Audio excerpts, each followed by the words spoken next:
was the first hairdo. Now we slip forward a few thousand years to the time of the Babylonians in the Near East. See what kind of hairdos they had. Well, they not only curled their hair, but they curled their beards, too. It was a religious rite with them.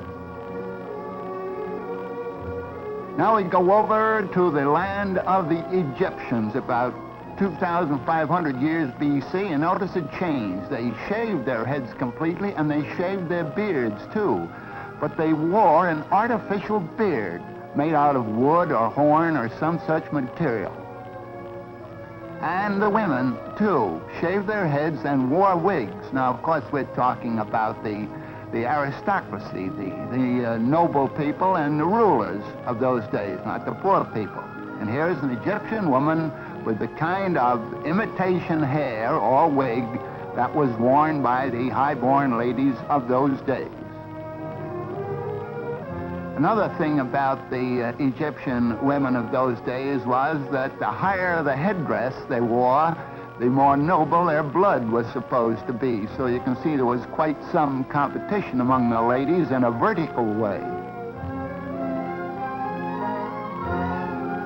Really getting high in some of these.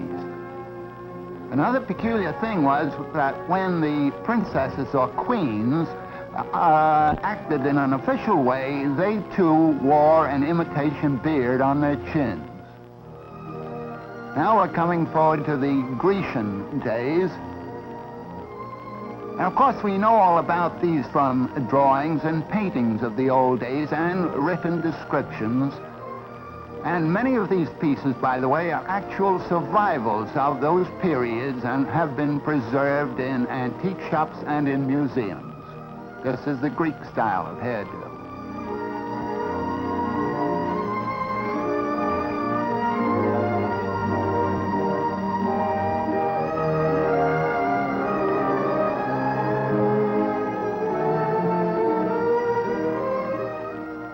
Of course, at all ages, a scarf was often used as a covering for the hair, with or without a hat on top of that. Now we're coming forward to the Roman days. There is a Roman painting, and a peculiar place for it. It's on the bald sconce of a Roman. And here we have one of the Roman ladies of the court of Augustus Caesar, and this is the kind of wig that she wore. A very dark wig. Now she sees her handmaiden there with a very blonde head of hair and plentiful, and she decides to change her mind and get a blonde wig. Whereupon the poor handmaiden has her hair cut off and made into a wig for the patrician Roman lady. Here we see her now with a blonde wig.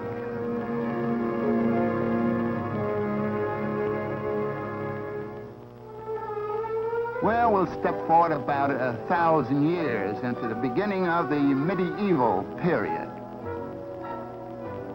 And this is the way the high-born young lady wore her hair then, in long ringlets, when knighthood was in flower. Of course, when she got married, she wasn't allowed any such frivolous decoration. Had to put her hair up in braids that were covered like this. Of course, the braids may not be quite as long as the covering would indicate.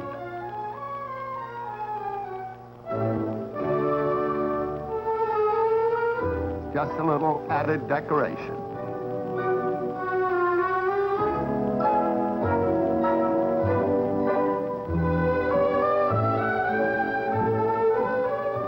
Just another example of the scarf wrapped around. This young lady does not have a toothache or an earache. She is just increasing the wrapping around her hair on her head, and it gradually got to an exaggerated fashion. More and more of the face and hair were concealed until we got to this type, which became popular in Brittany, in France, hundreds of years ago. And then we had also in medieval days this sort of dunce cap idea. And once an idea was formed, why, they carried it out to the extreme. So here we have the double dunce cap, and even further the triple and quadruple dunce cap idea.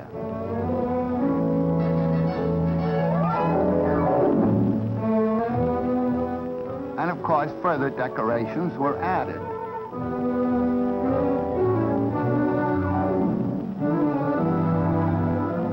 This is a millinery display of the medieval period. Now we come to what I call the antler type of hat.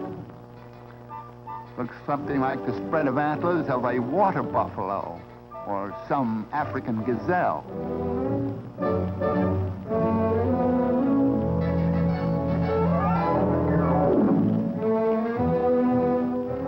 And this might be the ox type of decoration. This was popular, by the way, in England, about the time of Ivanhoe and Richard the Lionhearted. Only for high-born ladies, of course. And then, of course, the men weren't going to be completely left out of the picture. Here's the gentleman with a tall vertical hat. And just in case of a change in the weather, notice that he has a different type of hat slung over his back.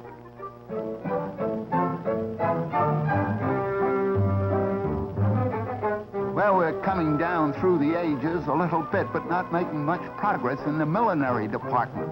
This chap has a whole counter's worth of cloth on his head.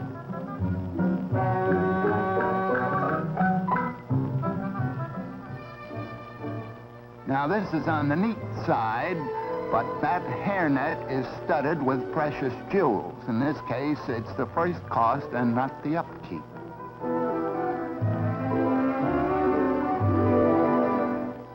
Here we have what is often called a Holbein type of hat, because that famous painter gave us many canvases with models wearing that kind of picture hat.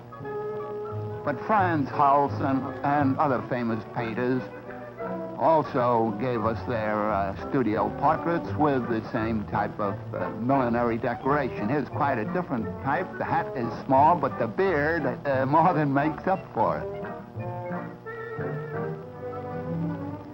Now, this is really neat. I say I'm no judge of ladies' hats, but this is the type I like anyhow.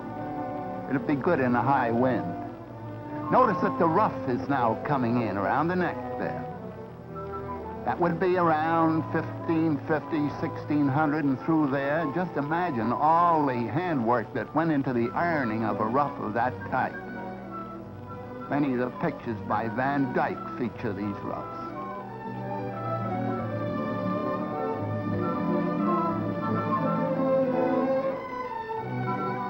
Here we're going into the vertical decoration again. You notice how it switches from the horizontal to the vertical and back again. High, low. Oh, and also we are coming into the corseted era, and in some of those old days they actually wore iron corsets. Of course, the whaling captors soon relieved the iron of its duty by bringing in the whalebone. This is just a simple country costume, I'm glad to say. They've relaxed on that iron stuff. And here we have a laced bodice and a straw hat.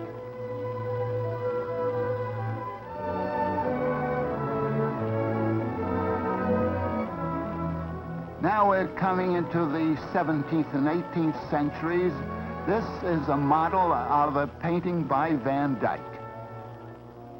And so I haven't time to come on down to modern days, but as far as we've gone, I leave it up to you to know whether or not we've made much progress in hairdos and costumes and hats. Well, here we are back in a cave on the banks of the Dordogne River in France, thousands of years ago. And there's plenty of hair, as you can see, on the gentleman, but no hat and no hairdo to speak of. That hair is really interfering with his business. Nearby, the cave woman, his wife, is grilling a fish over an open fire. Now, the caveman is very plainly bothered by that hair that is growing so plentifully on his head. in all directions. Suddenly he looks over toward the fireplace and he sees the surviving backbone of a fish that has been eaten. And it gives him an idea.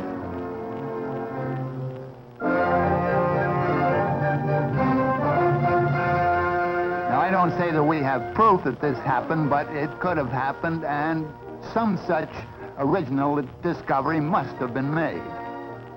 Now, see what he does with the backbone of that fish.